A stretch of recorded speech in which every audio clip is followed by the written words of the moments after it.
खजाना ली at one of our incredible women series. आज हमारे साथ हैं Miss Ameena Saiyid. She is Managing Director of Lightstone Publishers and former MD of Oxford University Press. Welcome, ma'am. Thank you, Khazana.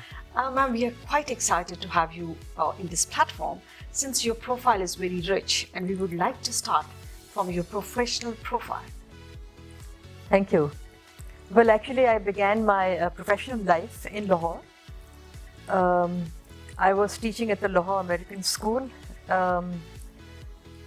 in the late 70s, and after that I joined Oxford University Press in Pakistan, and it was a very small office in those days. This was in the 79-80, long time ago. And because it was such a small office, I was given charge of the entire Punjab and what was then known as the frontier province.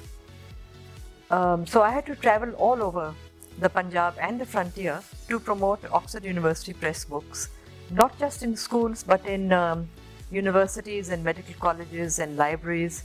So I traveled a lot all over, and as I said, because Oxford University Press was very small, we didn't have facilities, a lot of facilities. So I was actually, I had to travel by train and by coaches, by public buses. So I got a lot of experience in traveling, and I would go to Ahmedabad and Rawalpindi, Islamabad, Jhelum, Peshawar, and I would be traveling on my own. So that's why I started. And I mean, it's a long story about how I covered these areas. Then in 1985, my husband was transferred to Karachi, where he joined Lever Brothers. And so we moved to Karachi. I was happy to move to Karachi because my parents were living over there. So I continued working with Oxford University Press over there. But then I felt that I became ambitious. I felt that maybe I should set up my own business. So I actually left Oxford University Press in 1986, and I began my own business. And in those days I called it Sayyid Books. And it was also, I wanted to make it into a publishing house. Because I was aware that at OUP, most of the books were imported. And I felt that, in Pakistan, we need to have our own books. I didn't want our children to be using books from Singapore or the UK. I wanted them to use books about our lives, about our context and our environment. Culture. So then I set up my own business. And that was in 1986. In 1988, OUP invited me to come back as head of sales and marketing. So I said, but I'm the proprietor of my own business, and it was beginning to do well. I had gone past the teething trouble, it was the beginning. So I refused. So they said, all right, what is your requirement? I said, I want to be the MD. So they agreed. So in 1988, I became the MD of Oxford University Press, Pakistan. But in those days, it was a tiny business. It was in a small house in Karachi, and but it was multinational, so that it made me the first woman that's in Pakistan to become the head of a multinational. So it's a great pride for us that today a pride of Pakistan is sitting in front of us on this platform. You have had a number of awards, and you have also got Star Imtiaz from President of Pakistan. Would you like to share those feelings when you received that award? Well, thank you for asking that question, because in 2005 I was given the order, the most excellent order of the British Empire, which is OBE, by the British Queen. And of course I was honored and delighted to have received that. And then in 2013 I was given the Knight of Arts and Literature by the government of France. Again, I was very happy.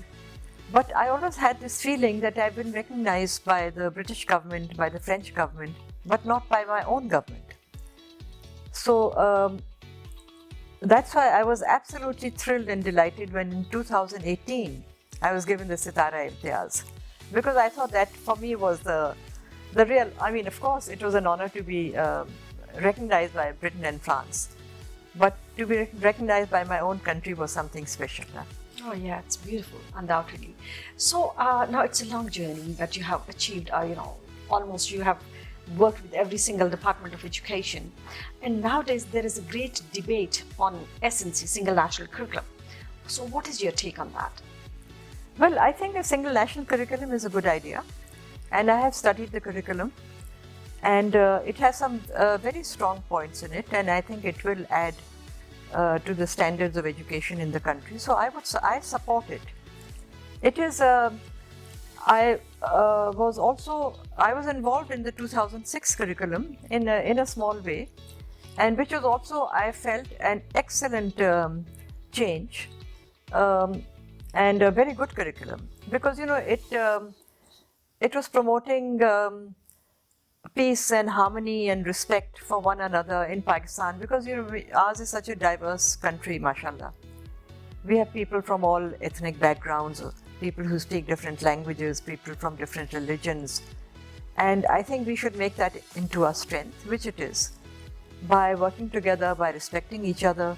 Because if you form a team or a group, and if the team is diverse and it has people from different backgrounds who have different experiences, so it actually enriches the process of decision making. So I think in Pakistan this is our strength, and the 2006 curriculum as well as the single national curriculum of 2020 promote that strength, because you will find in the single national curriculum that they're saying that we have to respect one another, we have to work together, and that is what will make Pakistan into a great country. So they are promoting this kind of a camaraderie and collaboration and communication with each other, which are actually the skills of the 21st century, which we need to teach our children. So I would support the curriculum. However, I think what has happened recently in the Punjab by the PCTB, the Pakistan Curriculum and Textbook Board, is that they have said that there will be a single textbook for each subject, and they have mentioned 6 subjects: English, Urdu, Maths, Science, Social Studies and Islamiyat. Now, first of all, how can you have one textbook for one subject? That's not the way to teach. We have to teach our children to learn from different sources, to do a lot of research and to acquire knowledge, because there's knowledge so much to acquire. So they have to learn how to acquire knowledge. We actually have to teach them skills rather than facts and knowledge, and teach them how to learn and how to acquire knowledge. And of course, teach them to be original, to express themselves in their own thoughts, to formulate their own thoughts and to express themselves originally and with originality. The single textbook goes against all of that. So I am very surprised and disappointed that in the Punjab they are promoting the use of a single textbook for a single subject. And I hope that, I know that a lot of people have expressed their concerns about this, and I believe that the PCDP is reconsidering this decision, and I hope that it will be reversed. So let's pray for the best. Here I just want to know that since you have worked with education field for last 30 years almost, I would say. Ji. So what are the key factors which helps to improve literacy rate? Well, if you ask me to name one factor, I will say it's reading, because it is we must get our children into the habit of reading. And I think I've organized literature festivals in Karachi, in Lahore, and I am one of the co-founders of the Children's Literature Festival along with Bela Raza Jamil. And I think we've had about 80 children's literature festivals in Pakistan. And our aim at all these festivals, at our literature festivals, is to get people interested in reading. And we do that by inviting authors, because I think when people meet authors, it creates a kind of a bond and an interest. And when they talk to authors, they want to read their books. And it's very good for authors also to meet their readers. So this is what we try to do. I feel that reading is absolutely critical and we must provide a lot of opportunities and a lot of encouragement to students to read, because it is only by reading that they will become independent learners and seekers of knowledge, which is essential for good educational foundations. All right, यहीं से हम जानना चाहते हैं कि since you said that reading is the basic factor, key point to promote literacy rates, आप other foundation के साथ भी काम कर रही हैं। जी जी। And आप art and culture of Pakistan के साथ भी काम कर रही हैं। थोड़ा सा आप इसको elaborate करेंगे, please। Ji, I feel that literature, culture, art, music, I think all of them are the same thing, really. They're different sides of a same coin, because we express our feelings through these. We express our feelings through literature, through poetry, through writing, through song, through movement, through art. So it's all a form of expression.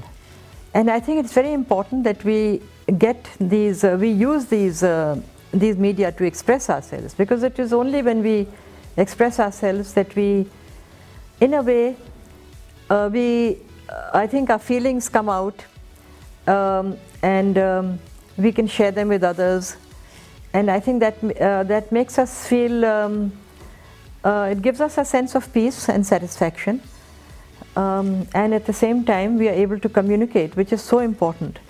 So I'm a strong supporter of art and culture, and I feel that in Pakistan it is so rich, and we should be proud of our literary heritage, our cultural heritage, which is so strong and so evolved, and it's so ancient, that it's important that we communicate this to the rest of the world, because it presents the real image of Pakistan. Right now the image of Pakistan is, as we all know, it's not very positive, and it is through our art and culture that we can improve our image. And I'm very proud to be a member of the Foreign Ministers Committee for the promotion of Pakistani art and culture, because the Foreign Office is using this as a diplomatic tool, what they call cultural diplomacy. So I think it's important that we promote our culture, and we express our pride in our literary and cultural heritage, because it will be wonderful for our image internationally. Yeah, that's very true. As you said, that Pakistan's image is not that positive when you were abroad. And you have traveled almost every country, you have traveled a lot. So there is a different, perception and notions about Pakistan's women as well. So what we can do to change this image? Well, I think, again, this is not a correct image, because there are many images of Pakistani women. There's not one image, and we need to look at the women who have made us proud, and there are so many women in every field who are doing so. We have women peacekeepers who are working for the UN.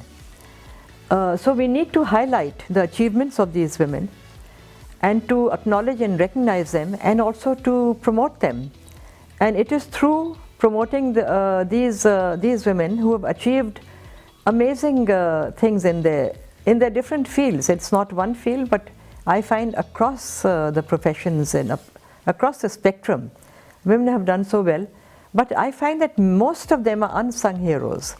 So we have to sing about them, we have to promote them, and through promoting them, we will promote our country and the image of women of our country. It's such a beautiful conversation that I really don't want to end this conversation today, and I would like to have a series of conversation with you whenever you will get the time, because you are doing a number of ventures. You're working with Kashyap Foundation, and you're also working for the student scholarships, overseas scholarships for Pakistan. So at the end, any message for Pakistan's youth? Well, I think my message would be that they should have a lot of confidence in themselves. They should be proud of the country that they are representing, and above all, I think they need to persevere in whatever they're doing, because life is not easy. There will be obstacles, there will be problems, but they have to dig in their heels, not get discouraged, and never throw in the towel. Just continue working towards your goal, and whatever obstacles there are, overcome them, but do not give up hope or do not feel discouraged. Let me just ask one out of the box question too. Any difficult decision of your life, as you said that life is full of obstacles, but you have to, you have to overcome all those and you have to just move forward. As you're unstoppable women for me. So any difficult decision of your life that you took in any stage? Well, I think, in my early days, when I was traveling across the Punjab and the frontier, I was a young woman then, and I would be traveling alone, and it wasn't easy. There were a lot of issues, and again, as I said, I was traveling on a shoestring budget.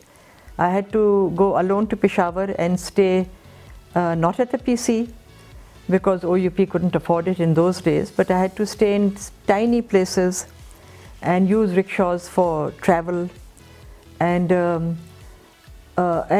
after all that effort, when I would arrive at a customers to meet them to promote our books, they would not want to talk to me because I was a woman, and they would say, "No, please send a man, we will deal with the man."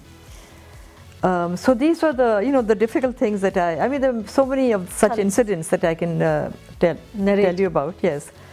But again, my decision was that, and I made it clear to all the customers that I was meeting, whether they were booksellers or librarians or professors, that if you want to do business, then you have to deal with me. Otherwise, there's nobody else. So your business will suffer. So I had to make such decisions and stand by them, and eventually things became easier. So you're a true representative of women empowerment, I would say. Any message for women especially? Well, again, for women, I would say that dig in your heels, stand by your decisions, and be proud of what you're doing, because I think your achievements are not just your achievements, but they're actually paving the way for younger women who will follow in your footsteps. But I would say that women have to be very careful in what they're doing, because actually all eyes are on them, and in a way, as I said, they're creating a path for others. So they have a lot of responsibility, and they should do the best they can and not be discouraged. Thank you very much. It was a beautiful conversation, and we are really privileged to have you with us today. Thank you, Farzana. I'm honored to be here.